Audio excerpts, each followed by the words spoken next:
Hello my rock stars. आज हम इस वीडियो में principal of inheritance and variation chapter को अच्छे से समझेंगे with the help of mind map.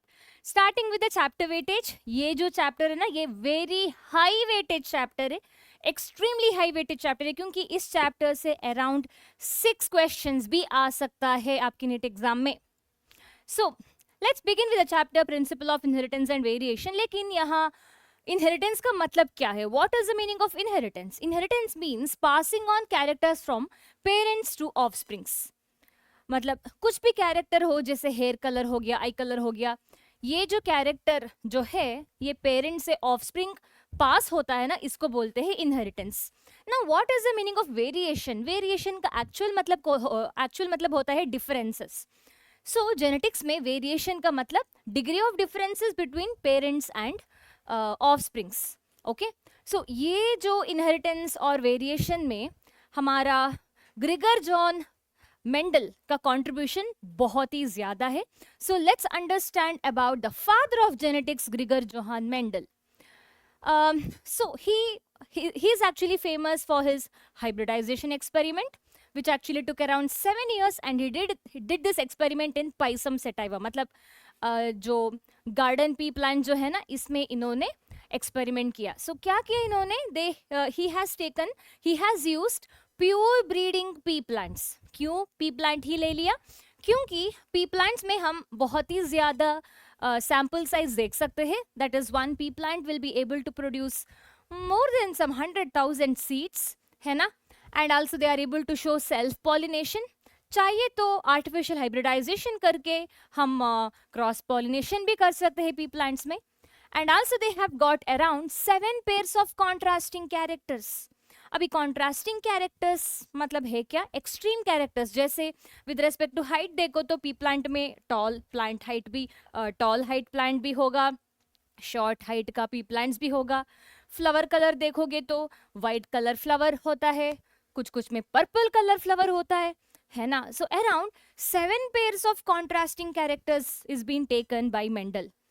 That is shape of the seed, color of the seed, shape of the pod, color of the pod, color of the flowers, position of the flowers and plant size.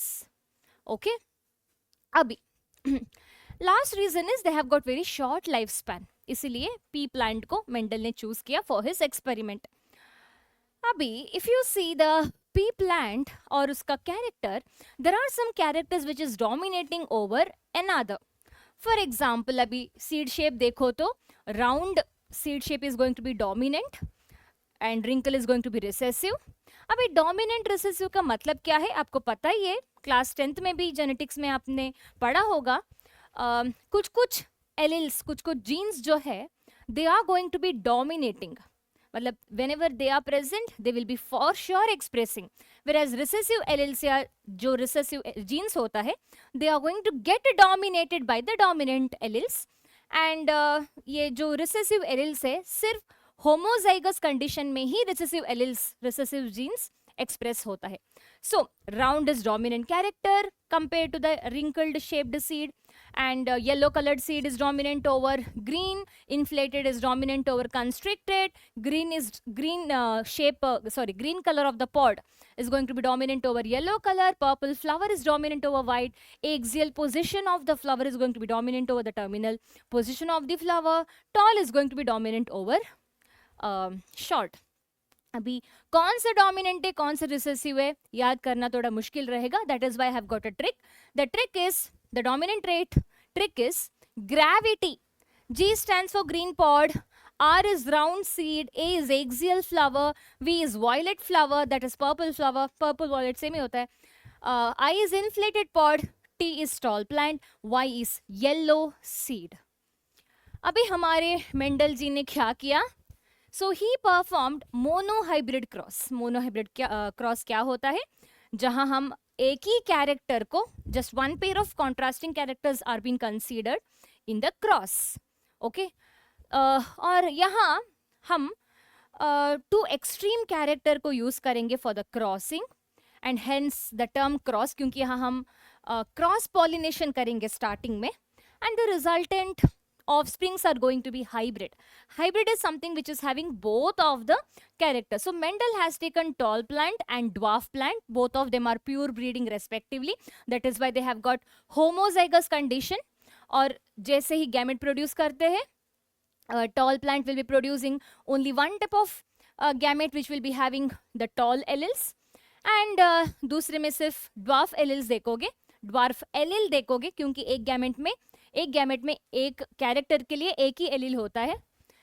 And इसकी वजह से अभी cross होने के बाद, मतलब after the fertilization, we will be able to see F1 generation which is going to be all toll.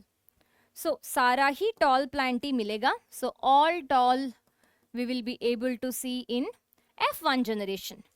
अभी F1 generation plants को मेंडल ने क्या करते हैं, उठाते हैं F1 प्लांट्स को, मतलब जो पॉड्स में सीड्स होता है ना, जो हाइब्रिड प्लांट, मतलब F1 जनरेशन का प्लांट्स का जो पॉड के अंदर सीड्स होता है ना, उसको लेते हैं, फिर सेल्फ पॉलिनेशन करते हैं. That is here you can see F1 plants are been made to mate. Okay, that is self pollination करते हैं यहाँ. और यहाँ आप गैमेट्स देखोगे तो दो तरह का गैमेट हर प्लांट में आपको देखने के लिए मिलेगा. दैट इज एक गैमेट में आप देखोगे टॉल एलिल, दूसरे में ड्वार्फ एलिल. अभी इसको क्रॉस जब करते हैं हमें 4 तरह का प्लांट्स देखने के लिए मिलेगा. Okay, not 4, like he will be using the Punnett square like this. So if you see the total number of plants and if you take the ratio out of it, आप ये देखोगे phenotypic ratio is going to be 3:1. मतलब out of 4, 3 is going to be tall, 1 is going to be dwarf. लेकिन genotypic ratio देखोगे तो 1:2:1 is going to be the genotypic ratio. 1 stands for homozygous tall, 2 stands for heterozygous, and last one stands for homozygous recessive. Okay, homozygous dominant, heterozygous, homozygous recessive is going to be the genotype, and the genotypic ratio is going to be 1:2:1. So ये वैसे आपने आपका 10th में genetics में already पढ़ रखा होगा, so you would be already knowing about it. After the result that the Mendel is able to get in F1 and F2 generation plants, मतलब ये जो क्रॉस जो है, इसके बाद मेंडल ने अपना first law of genetics, that is first law, that is law of dominance, will be given by Mendel, which says that characters are controlled by discrete units called as factors. उस time उनको alleles, genes के बारे में पता नहीं था, क्योंकि chromosome का डिस्कवरी ही नहीं हुआ था. Okay, so what ever factor that he calls is actually he is referring to alleles. Okay, so characters are controlled by the units called as alleles, that is genes, है ना. Factors occur in pair. Alleles will be definitely occurring in pair, है ना. अभी if you consider कुछ भी diploid plant को देखो तो यहाँ alleles pair में दिखने के लिए मिलेगा. So factors occur in pairs, and in heterozygous condition, one of them will be dominating the other. That is, T is going to dominate the small letter t. That is, the dominant allele is going to be dominating over the recessive allele, that is small letter t. That is, tall is going to dominate over the recessive allele, that is dwarf alleles. Okay, so this is what he will be saying. That is, factors occurring in the pair, factors, that is alleles will be always occurring in the pair, and in heterozygous condition, one of them will dominate, that is dominant allele, that is tall, is going to dominate over the recessive. ये अच्छे से लिखेंगे. Heterozygous condition, one will dominate the other. Okay, लेकिन he was very lucky, क्योंकि जो भी इन्होंने बोला it was correct with respect to pea plants, though it was not accepted at that time by the people. इनके जो भी laws जो है, and इनको हम बोलते हैं father of genetics and all, ये सारा कब हम बोलने लगे, that is after he died. उसके बारे में बात करेंगे. So what ever he said, Mendel's law जो हो गया, that is law of dominance या monohybrid cross, this all were too, but only for garden pea plants. बाकी प्लांट्स जैसे मिराबिलिस जलापा हो गया, या Antirrhinum majus, that is snapdragon, और हमारा ब्लड ग्रुप जो देखोगे, और बहुत सारे ऐसे प्लांट्स में मेंडलिज्म, मतलब मोनोहाइब्रिड क्रॉस जो है, मतलब मेंडल्स का लॉ एप्लीकेबल नहीं होगा. So let's study about deviation from Mendelism or exception from Mendelism, starting with the incomplete dominance, which is seen in Antirrhinum majus, also called as snapdragon. So यहाँ क्या होता है, ध्यान से देखो. When the dominant character has been crossed with a recessive character, जैसे when the red plant has been crossed with the red flower producing plant has been crossed with the white flower producing plant, हमें actually red flower plant देखने के लिए मिलेगा, है ना. लेकिन यहाँ पिंक कलर्ड फ्लावर देखेगा, like will be able to see pink coloured flower. Okay, फिर जब F1 जनरेशन को फिर से हम क्रॉस करेंगे, तब F2 जनरेशन में out of 4 plant, 1 is going to be red, 2 is going to be pink color producing pink flower producing plant, and 1 is going to be white color flower producing plant. मतलब यहाँ F2 generation में genotypic ratio phenotypic ratio दोनों same ही होगा. That is 1:2 2:1 is going to be genotypic and phenotypic ratio. और similar thing हम देखेंगे codominance में भी. Even in the codominance, the same thing is applicable. So codominance के लिए भी बहुत सारे examples है, कुछ plant example भी है, लेकिन NCERT में blood group के बारे में दिया हुआ है. So if you consider AB blood group, एक तरह का blood group होता है AB blood group.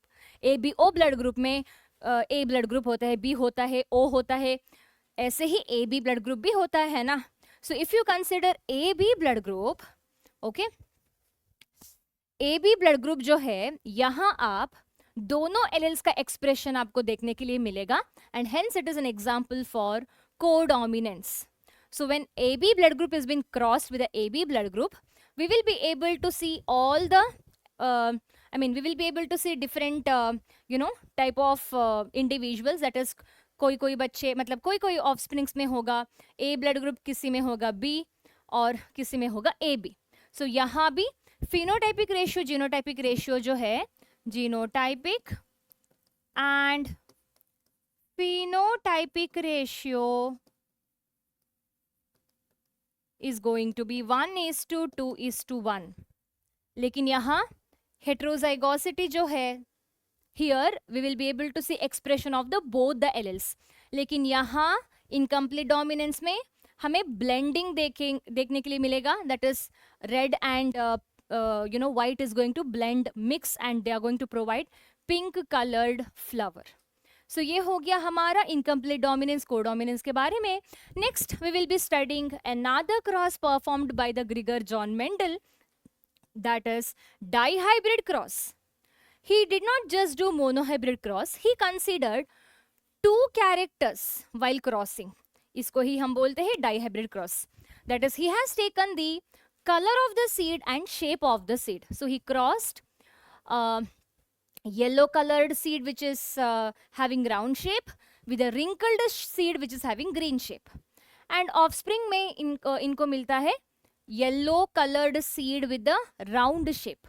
And when self pollination has been performed, that is between F1 generation plants, he will be able to see varieties of seeds in the F2 generation plants. Okay, so phenotypic ratio मिलेगा 9:3:3:1. That is, out of 16 plants, 9 is going to be having round shaped seed with a yellow colored seed. 3 is going to be having green colored seed but round shaped seed, and 3 is going to have yellow colored seed but wrinkled seed, and just 1 is going to be green colored and wrinkled seed. That is most recessive. And the genotypic ratio is going to be 1:2:1:2:4:2:1:2:1. Okay, 1:2:1:2, फिर 4 लिखो बीच में, and then 2:1:2:1. Okay, so based upon this, he will be giving further 2 more laws. Second law, also called as law of segregation, also called as law of purity. This states that alleles don't blend. मतलब alleles जो है वो mix नहीं होगा, वो separate होगा during the gamete formation. So this particular law actually it is been given after monohybrid cross. Okay, after monohybrid cross ये law दिया हुआ था, तो हम मोनोहाइब्रिड क्रॉस में ही ये देख सकते हैं. So this law says that during the gamete formation, आप देख सकते हैं ये जो प्लांट है, टॉल प्लांट, यहाँ 2 एलिल्स है ना, but during the gamete formation एक गैमेट के अंदर एक ही एलिल आएगा. ओके, सो ये जो 2 एलिल्स जो है ना वो सेपरेट हो जाएगा during gamete formation, and just 1 allele will be entering into 1 gamete. मतलब मानो ये जो एलिल है ना ये गैमेट के अंदर जाएगा, दूसरा गैमेट के अंदर दूसरा एलिल ऐसे जाएगा. And this we can also see in dihybrid cross, है ना, that is during gamete formation. आप यहाँ देख सकते हैं ड्यूरिंग गैमेट फॉर्मेशन, मतलब यहाँ गैमेट फॉर्मेशन दिखाया नहीं है, लेकिन एक गैमेट के अंदर there is just going to be 1 allele for 1 character. मतलब एक ये एलिल रहेगा, दूसरा ये एलिल रहेगा. ऐसे ही यहाँ भी एक ये एलिल रहेगा, दूसरा ये एलिल रहेगा. So gametes are going to, I mean during gamete formation alleles are going to segregate or separate. Okay, so coming to the next law, that is law of independent assortment. So यहाँ क्या होता है, like what according to this law is, when 2 pairs of traits are combined to form a hybrid, as you can see यहाँ 2 traits जो है वो combine हो रही है and they are resulting in formation of hybrid. Segregation of 1 pair of characters is independent. Segregation तो हो रही है एलिल्स, लेकिन ये जो एलिल सेग्रीगेट हो रही है ना ये इंडिपेंडेंटली हो रही है. मतलब आप यहाँ देख सकते हैं when F1 generation produces gametes, 4 तरह का गैमेट्स आप यहाँ देख सकते हैं प्रोड्यूस हो रही है. हर एक गैमेट में अलग अलग तरह का एलिल का कॉम्बिनेशन है, विच मीन्स ये जो एलिल है they are not always associated with this allele, or this allele is not always associated with this allele. Okay, so alleles will be segregating independently. So इसलिए हम इसको बोलते हैं independent assortment. So segregation of 1 pair of characters is independent to other pairs of character. So ये हो गया हमारा dihybrid cross और उसका अलग अलग लॉस. अभी as I told before some time, Mendel जब जिंदा थे तब तक उनके बारे में कुछ भी, मतलब नो वन अप्रिशिएटेड और नो वन रिकॉग्नाइज्ड हिम. लेकिन उनके डेथ के बाद उनका वर्क को रिकॉग्निशन मिला, that too because of other scientist. ये बहुत रेयरली होता है साइंटिफिक फील्ड में. सो मतलब इनके डेथ के बाद क्रोमोसोम का डिस्कवरी होता है और इसके वजह से एलिल्स जीन्स के बाद भी एलिल्स और जीन्स के बारे में भी लोगों को पता लग जाता है. लेकिन इसके पहले मतलब जब मेंडल जिंदा थे उस टाइम क्रोमोसोम एलिल्स कुछ भी नहीं पता था. So when he said factors nobody believed him. लेकिन इनके डेथ के बाद क्रोमोसोमल थियरी ऑफ इनहेरिटेंस करके एक क्रोमोसोम की थियरी आता है and chromosome would be also discovered by then. And Sutton and Boveri have given this particular theory, that is they discovered chromosome. And 1900 में ह्यूगो डेवरिस, कार्ल कोरेंस, बॉन सेरमा, ये सारे हमारे Mendel का वर्क को रीडिस्कवर करते हैं. And it is because of them Mendel का सारा जो इनहेरिटेंस का जो लॉज है अभी रिकॉग्नाइजेबल है and we are actually using it and we are studying about Mendel because of them. So ये हो गया हमारा मेंडलिज्म के बारे में. And again I will tell you, जो भी मेंडल ने बोला it was with respect to only pea plants. So there is no necessity that all the inheritance happens because of the, I mean based upon the Mendel and Mendelism law. नहीं. Another type of inheritance we get to see in nature called as polygenic inheritance. That is, characters are controlled by 3 or more than 3 genes. Mendelism ने हमने क्या देखा, एक allele एक character. लेकिन यहाँ character, 1 character is been expressed by more than 3 genes, 3 or more than 3 genes. So example for this is human height, human skin, और ऐसे सारा एग्जाम्पल्स है. So this is just 2 example given in NCERT. So combination of two or I mean definitely more than two, that is 3 and more than 3 genes will be giving rise to character. So more is the dominant allele, more dominant character we will be able to see. जैसे हो गया skin color. Dark skin color is actually a dominant trait. And full dark color skin हमें कब देखने के लिए मिलेगा?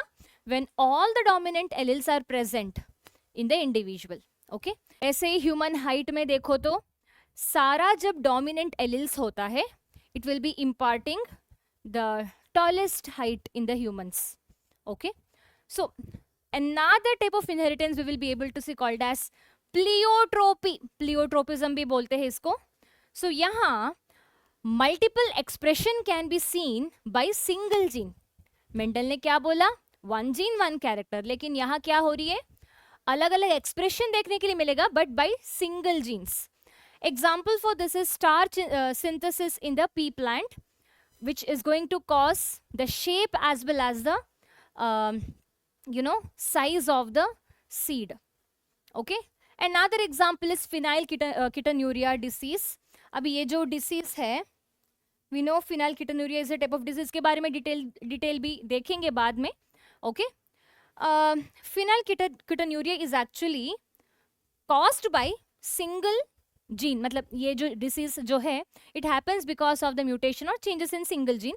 लेकिन it will be giving rise to many expressions like loss of pigmentation and mental retardation and so on. Okay, so ये हो गया pleiotropism.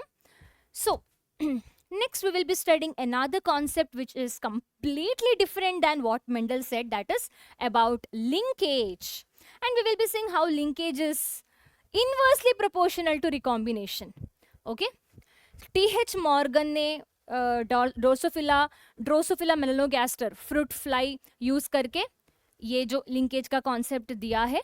Okay, why Drosophila was used, why this fruit fly was used, इसको बोलते हैं Cinderella of genetics करके Drosophila को. So why Drosophila? Because it's easily culturable, बहुत सारा ड्रोसोफिला को प्रोड्यूस कर सकते हैं एक ही साथ, बहुत कम लाइफ स्पैन है इसके, and they also show sexual dimorphism, male female में बहुत सारे डिफरेंसेस, और यहाँ भी अलग अलग तरह का कॉन्ट्रास्टिंग कैरेक्टर्स भी देखने के लिए मिलेगा. ओके, अभी फर्स्ट समझते हैं लिंकेज का मतलब क्या है. लिंकेज मतलब लिंक्ड जीन्स. ओके, और मानो एक क्रोमोसोम में दो जीन्स जब पास पास होता है, we can call that these genes are linked. Okay, and the chance of recombination is going to be, that is chance of mixing of these genes are also going to be less in this time. Okay, so this is why linkage is inversely proportional to recombination. दो gene ज्यादा linked है तो recombination कम होता है. Okay, क्योंकि recombination के लिए क्या होना चाहिए? क्रॉसिंग ओवर होना चाहिए. ओके, जब दूर दूर है genes, then the mixing, that is the recombination chance is also going to be very less. So let's understand better with some crosses. लेकिन उसके पहले हमें देखना है ड्रोसोफिला में अलग अलग तरह का कैरेक्टर्स कौन कौन सा है.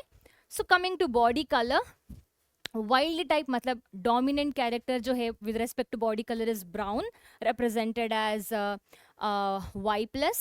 म्यूटेंट इज येलो, मतलब recessive character with respect to body colour is yellow. Eye colour होता है वाइल्ड में रेड. ओके, एंड म्यूटेंट में वाइट आई कलर होता है. And wing size is going to be large which is dominant, that is wild type.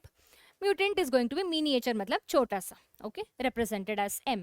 So M + M, W + W, Y + Y.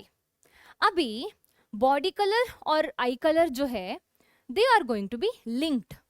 Okay, whereas eye color and wing size is going to be non-linked. आइए समझेंगे. So when mutant type, that is yellow colored body with the white eye, Drosophila has been crossed with a wild type, that is brown colored body with the red eye. आपको ये यहाँ offsprings देखने के लिए मिलेगा. And you can see that Y and W is linked. यहाँ भी देख सकते हैं Y, ये जो है ना, ये और ये हमेशा लिंक्ड है ना. ऐसे ही ये और ये जो है ना, ये हमेशा लिंक्ड है. ओके, सो यहाँ भी ये और ये लिंक्ड है. सो when the gamete which is consisting of this chromosome fuses with the male gamete, which is, let's say, having this particular chromosome in a gamete, we will be able to see wild type. And when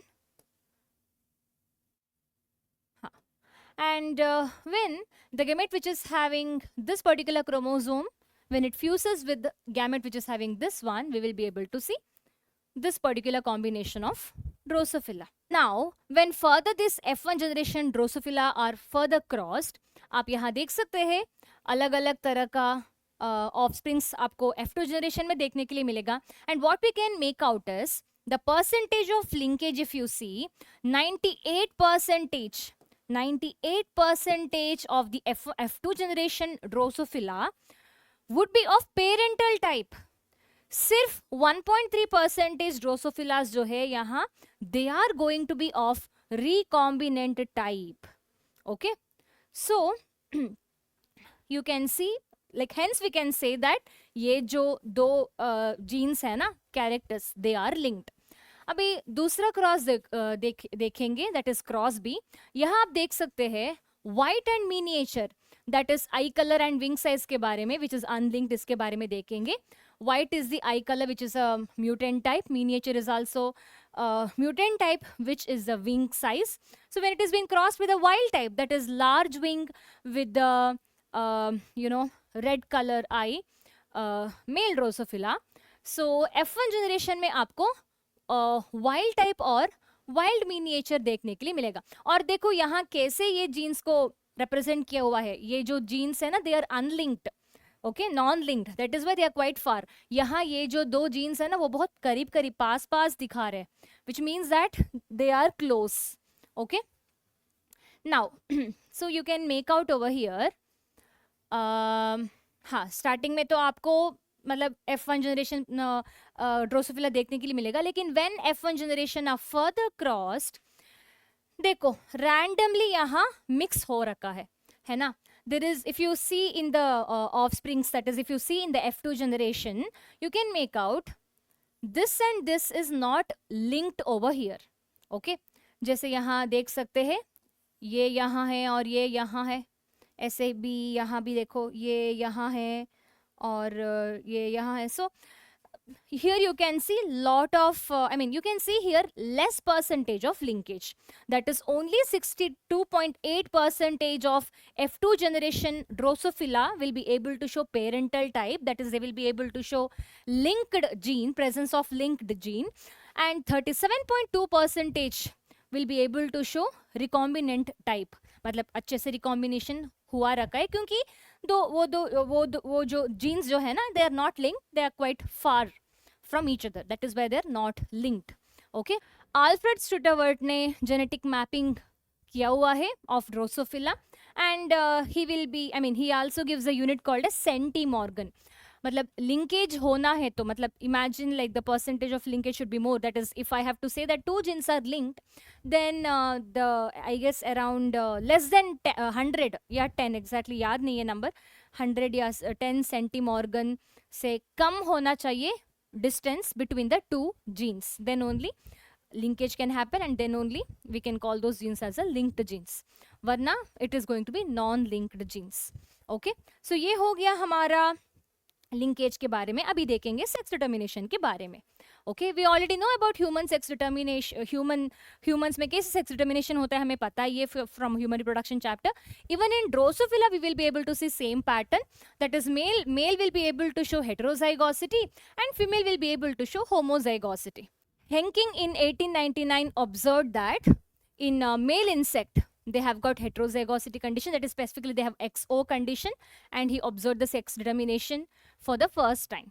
Okay, फिर आपको अभी पता ही है many insects show XO condition, मतलब female में तो homozygosity है, लेकिन मेल में they don't have Y chromosome, they just have X, and birds have got ZW and ZZ chromosome as their allosomes. Allosomes मतलब sex chromosomes को बोलते हैं allosome. Autosomes are the rest of the 44 chromosomes if you consider in human cell, आपको पता ही है 46 are the total chromosomes will be able to see in the diploid cell, है ना. अभी ये 46 में 2 क्रोमोसोम्स जो है सेक्स क्रोमोसोम्स, और उसको हम बोलते हैं allosomes. Okay, rest of them are autosomes. So ZWZZ, so basically in births we will be able to see heterozygosity in female. Male will be able to show homozygosity when it comes to the sex chromosome. And in honeybees, male are going to be haploid, females are going to be diploid. Okay, so that is about the sex determination. Now let's study about mutation. Mutation is a sudden undesirable change which happens in the genetic material, और इसके वजह से अलग अलग तरह का disorders भी हो सकता है. Okay, so the very first disorder that we will be seeing over here as a part of the point mutation is going to be sickle cell anemia. Point mutation मतलब क्या? So single मतलब मानो DNA में एक nucleotide जो है वहाँ कुछ गड़बड़ हो जाता है, तब हम बोलते हैं पॉइंट म्यूटेशन. मतलब एंटायर पॉलीन्यूक्लियोटाइड एंटायर DNA में सिर्फ एक न्यूक्लियोटाइड, मतलब एक one point in just one point if the changes is happening, and उसके वजह से जब जेनेटिक डिसऑर्डर या ऐसे म्यूटेशन हो जाता है और उसके वजह से कुछ ऐसे डिसऑर्डर्स हो जाते हैं, उसको हम बोलते हैं point mutation. Like if you look at this, like GAG is a code, okay, which is suppose to give rise to amino acid. अभी GAG के जगह जब A के जगह U हो जाता है, लाइक जस्ट वन पॉइंट में चेंज हो गया ना, चेंजेस दिख रहा है ना. So GAG will be giving rise to glutamic acid. लेकिन because of the mutation, because of the point mutation, instead of A we will be able to see U, or GUG will be able to produce valine. So basically glutamic acid is been changed to valine because of the point mutation. Okay. Now we will be studying about different types of genetic disorder. Autosomal and sex-linked are the two broad categories of genetic disorder. Autosome का मतलब आपको पता ही है, bodily features दिखाने वाला chromosomes है, और इसमें ऐसा वाला एलिल्स है. And there are two types of autosomal disorders, that is dominant and recessive. Dominant is being caused because of both the homozygous dominant as well as heterozygous condition, whereas recessive autosomal disorders will be shown only when there is homozygous recessive condition. Okay, and जब close relatives के बीच marriage हो जाता है, chance of occurrence of recessive alleles are going to be more, क्योंकि homozygous recessive condition भी वहाँ ज़्यादा हो जाता है. एंड सेक्स लिंक्ड में फर्दर दो तरह का सेक्स लिंक्ड है, that is X and Y linked. X linked में भी since female will be having 2X, है ना, there are further two types, that is dominant and recessive. So recessive sex linked diseases disorders थोड़ा सा ज़्यादा है compare to dominant, and they will be able to show Chris cross inheritance. मतलब है क्या, from mother sun. Okay, so ऐसा वाला मतलब zigzag inheritance we will be able to see, because हमेशा X-linked recessive disorders में we will be able to see disorders usually in male individual, क्योंकि male individual में सिर्फ 1 X chromosomes होता है ना, female में 2 होता है ना, so this is why cross inheritance we will be able to see. and Y link तो पता ही है, सिर्फ male में ही होना चाहिए Y link, क्योंकि male में ही Y chromosomes होता है. सो अभी ऐसा वाला जो डिसऑर्डर्स को रिप्रेजेंट करने के लिए हम यूज़ करते हैं pedigree analysis, which will be helping us to study of traits in a family for several generation. ऐसे बॉक्स लिखेंगे तो that represent male, round circle is female, ऐसे diamond shaped is sex unspecified, and when we shade the boxes और the circles it shows affected individual. Okay, and जब ऐसे circle और square के बीच में लाइन डालो तो it shows that they are having a marriage और mating between relatives, close relative, consanguineous mating ऐसा दिखा सकते हैं. पेरेंट्स अबोव चिल्ड्रन बिलो ऐसे दिखा सकते हैं. Parents with a male child affected with a disease ऐसे दिखाते हैं. सेम चीज़ें मानो ऐसे राउंड लिखोगे तो with a shade it is going to be parents with a female child being affected with a disease. So ये हो गया पेडिग्री एनालिसिस के बारे में.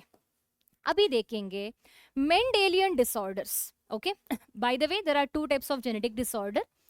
One is Mendelian disorder, another one is chromosomal disorder, where there is going to be alternation of one or more chromosome. Okay, so यहाँ क्या हो रही है मेंडेलियन डिसऑर्डर में, there is going to be alternation of one genes.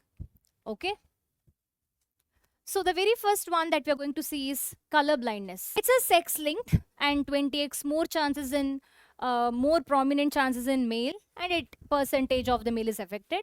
यहाँ दो तरह का color blindness है, green and red, which is called as deuteranopia and proteranopia. इसका मतलब क्या है?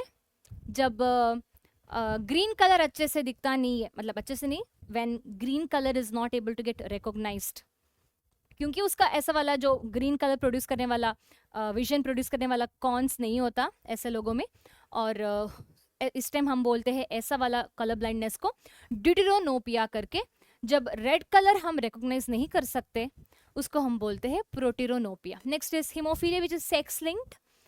क्रिस क्रॉस इनहेरिटेंस यही देखने के लिए मिलता है actually. And here we will be able to see improper blood clotting. अलग अलग तरह का हीमोफीलिया है, एक दो नहीं, बहुत सारा टाइप्स है.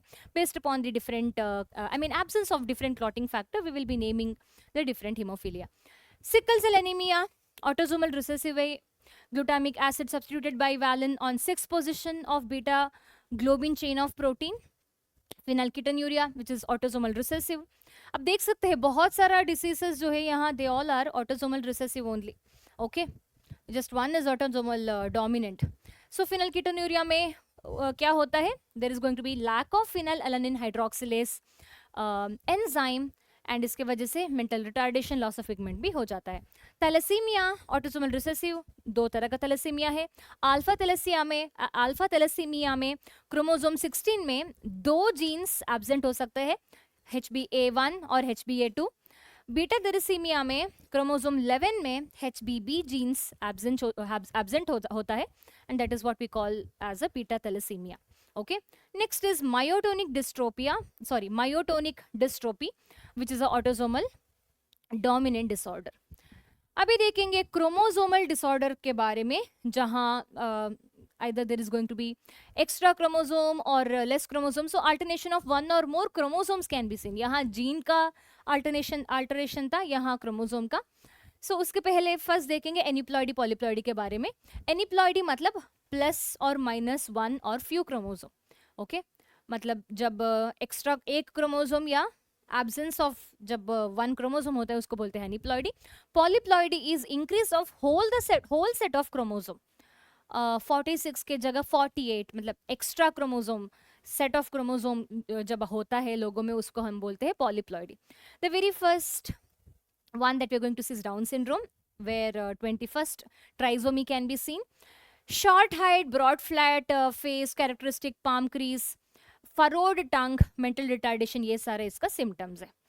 Klinefelter syndrome which is seen in the male, और यहाँ क्या हो रही है देखो 44 plus XXY एनिप्लॉइड है, क्योंकि one extra chromosome will be able to see, which is that extra chromosome, X chromosome is extra over here. That's why this individual is male showing female character, जैसे sterility, gynecomastia, ये सारा. Okay, Turner syndrome में क्या हो जाता है? This is seen in the female. यहाँ एक क्रोमोसोम एब्सेंट है, that is X chromosome. Cause of this rudimentary ovary and even sterility can be seen. So ये हो गया हमारा chapter principle of inheritance and variation. I hope this video is helpful. आपको पता है नोट्स कहाँ से मिलता है. So do subscribe to the channel, like the video, share the video. Bye bye.